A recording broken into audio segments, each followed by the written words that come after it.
তীব্র গরমে হাতিঝিলে একটু স্বস্তির নিঃশ্বাস। তা দেখতে পারতেছেন এক ভাই আপনার গাছের নিচে বসে একটু বিশ্রাম নিতেছে।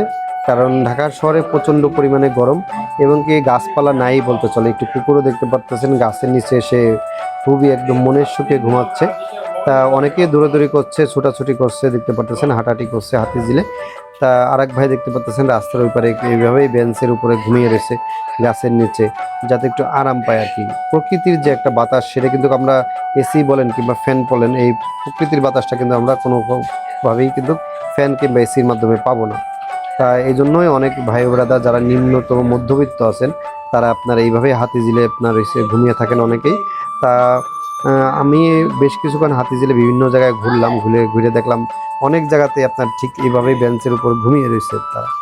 তা অনেক মা ও বোনের আপনার হাতিঝিলে বসে রয়েছে, আপনারা দেখতে পাচ্ছি বেশ কিছু অংশে। তা এইভাবেই আপনার এসে চলতেছে আপনার গরমের ভিতর ঢাকার শহরের জনজীবনের চলাচল। আর হাতিঝিলের আশেপাশে যারা আছেন, হাতিঝিলে আসবেন, এসে বসবেন। আপনার এটি আসলে একটা অন্যরকম মনোরম পরিবেশ কিন্তু, যেটা আপনার এসে প্রাকৃতিকভাবে যে বাতাসটা, এটা কিন্তু গায়ে লাগালে মানে মনের একটি প্রশান্তি অন্যরকম, যেটা আপনি লাখ টাকা দিয়েও পাবো না। দেখতে পাচ্ছেন গাছ প্রচণ্ড বাতাস হাতিঝিলে এই মুহূর্তে কিন্তু গাছের পাতাগুলো প্রচণ্ড পরিমাণে নড়তেছে এবং কি আপনার কিছু কিছু জায়গায়, সব জায়গায় না, হাতিঝিলে কিছু কিছু জায়গায় প্রচণ্ড পরিমাণে বাতাস।